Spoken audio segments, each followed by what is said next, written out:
Hey, Jason Rice here with from Lot Pop, doing a Lot Party episode. And again, what we're trying to do is stir up your virtual lot and stir up that virtual world. Because on a Lot Party on your physical lot, you get all the crew out there to turn the inventory around on the lot to stir things up, to get some customers in the door. We're going to do this on your virtual world. So on this episode, we're going to talk about F&I. You know, I've had some unique experiences running internet departments back in early 2000, 2001. Well, actually, we started about 98, but around 2000, we're built up enough to try to maybe get our own F&I manager for our own internet department, but that didn't work out. And that was one of my challenges back in the day. And then just recently, I leased a car for my wife and went to this Honda store. It was just 6 months ago. Walked in the F&I department. There was no F&I manager. There's two screens there. And basically, he's from St. Louis, and all the printers, the camera was there, the paperwork. He had me sign everything. The second, he was on one screen. The second screen did a breakdown, trying to upsell me things.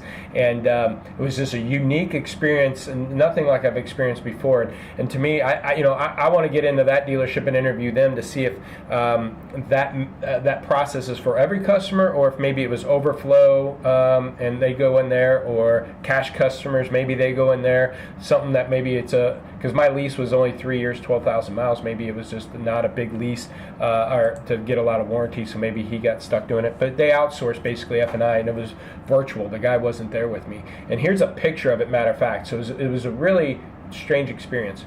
But today I've got Jim DeLuca here. He's actually from Digital Road to Sale. He's actually working with dealerships and taking in the processes of and researching and digging into this whole transition that the auto industry is going through of people be able to buy online and doing the whole transition. But before I talk anymore, Jim, go ahead. How are we doing today? Give us a little bit of your background, how you got from where you're at, where you started, and where you're at right now. I'm awesome, Jason, and thank you very much for having me.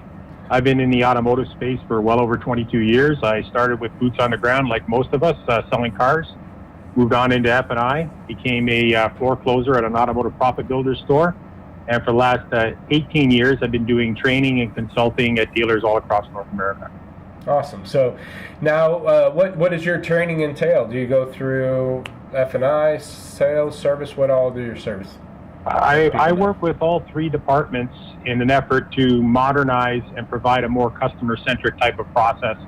At the core of our process is video, and the conversation that you opened with is one of our platforms actually called Omnichannel F&I, where we can train F&I managers to be equally effective across all methods of communication. Mm-hmm. If F&I in its current incarnation is going to survive, it's going to have to go in the omnichannel. And what I mean by that quite simply is F&I managers are going to have to be equally effective in person, on the phone, via video conferencing like we're doing right now, in order to survive as more of the transaction moves online.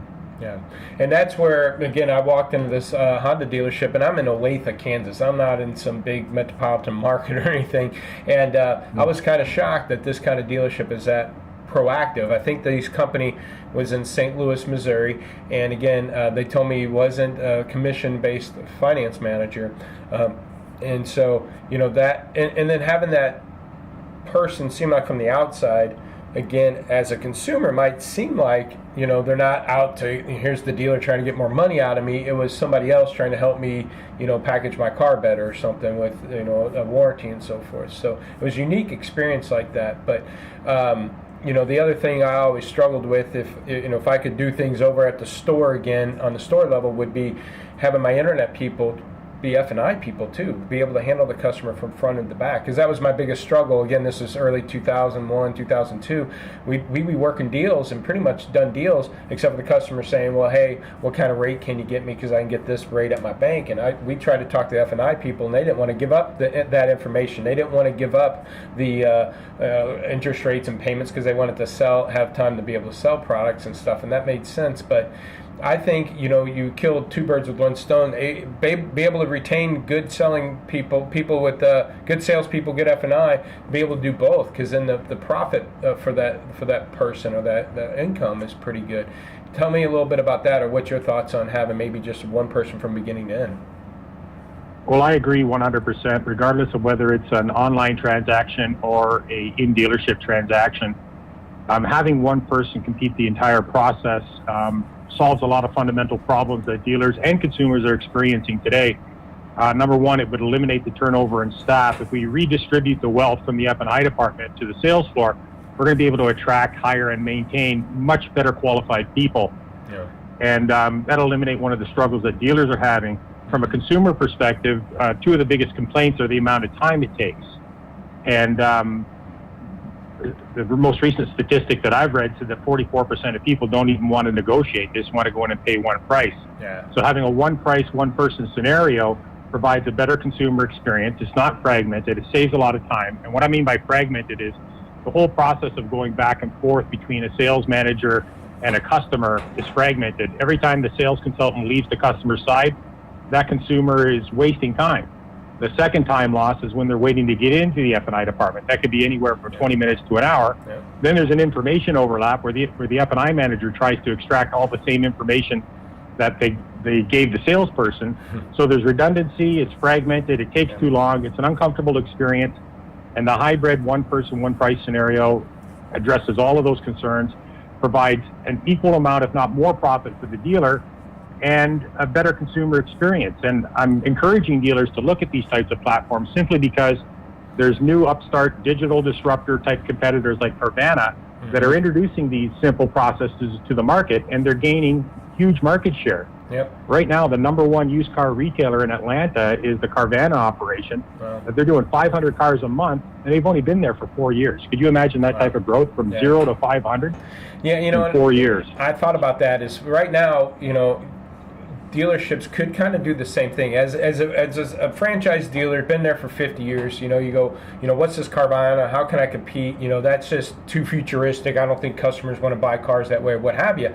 But I think dealers have a way to tiptoe into this. It really doesn't take the dealership can have the same kind of experience in a way if they offer a return policy, like a 3 or 7 day return policy like they do.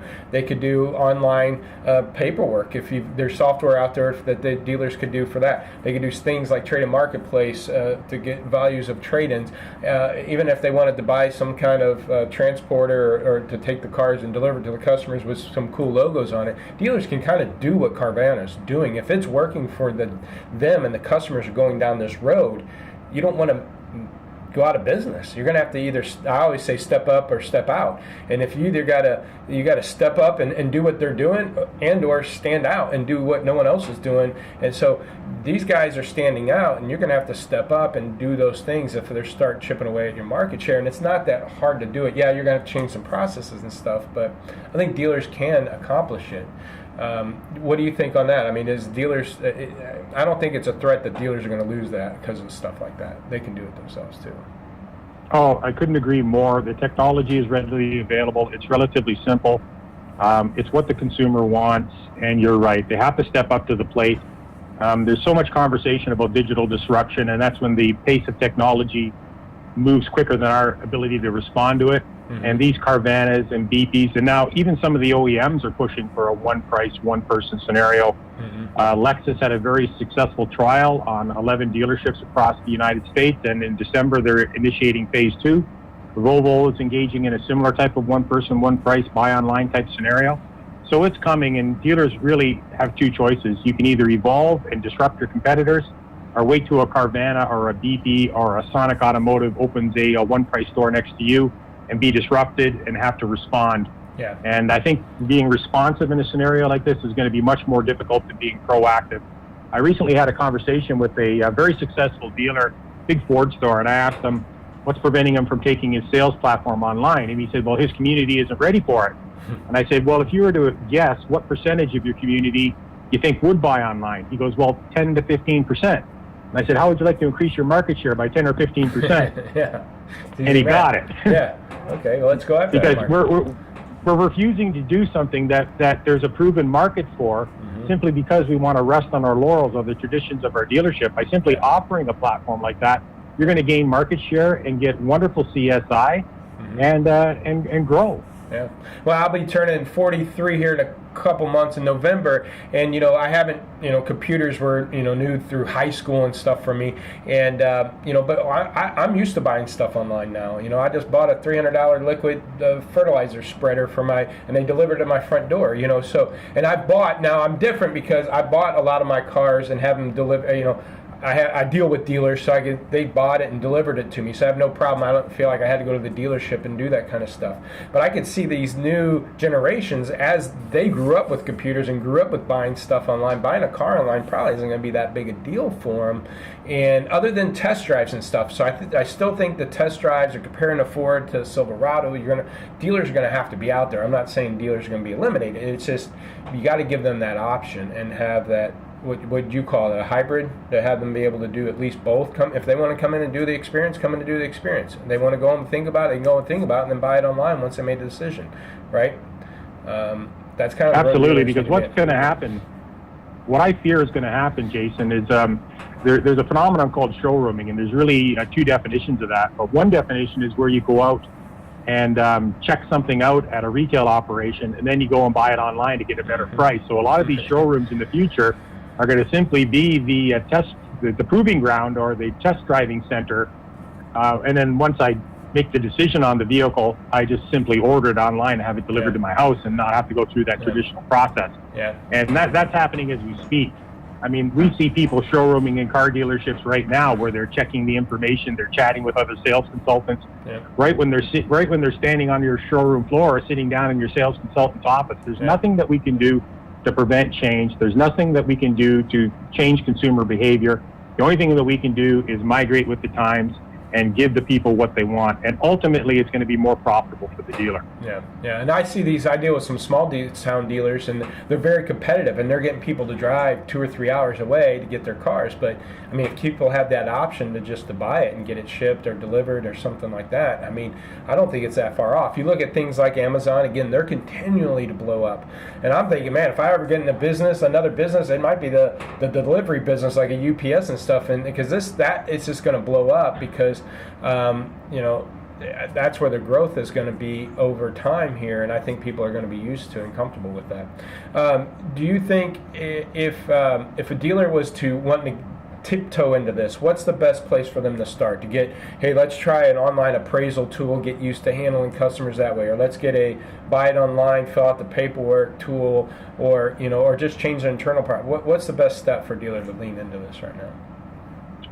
I think I would suggest going with a buy online platform and implementing the technology to do so, because just the publicity that they would get, and whether it's self-publicity through social media or conventional advertising, or the media just taking an interest in it, is going to be very valuable for them, and it's going to open up a market that was previously closed to their community, because unless they have a buy online type of Carvana solution in the area, they're going to be the first person, and they're going to capture that market share, and build some brand loyalty, bring people in the door that were never there before. And it's really relatively simple. Yeah. All right, well, we only have a couple minutes left here. Let's wrap it up with some contact information. Again, you're with Digital Road to the Sale, but how can people, is there a website, email address, Twitter, whatever, how can people get a hold of you? I can be reached at digitalroadtoasale.com. Okay. My email is jim@digitalroadtoasale.com. And if you want to text me, it's 905-865-8734, and I'm all over social media. Yeah, and you know what? That's funny. I was just thinking, this isn't futuristic talk. This is stuff that's happening right now. Like you said, there's people disrupting the market and some dealers' back door. And it's like the internet. Again, I started doing internet in 97 or 98, and they're like, it's a fad. But eventually they realize it's not going away. And eventually, it's funny, we're still talking about things that we talked about 15 years ago, and processes. But this isn't going away. And I think, like you said, the sooner the dealer gets in, it's better to be proactive than reactive on something like this. Because a strong F&I department leads to a strong dealership, because you got more flexibility to be more competitive on pricing. Absolutely. All right. Well, I appreciate your time, and anybody stay tuned. Auto Dealer Live's next. Check out this episode.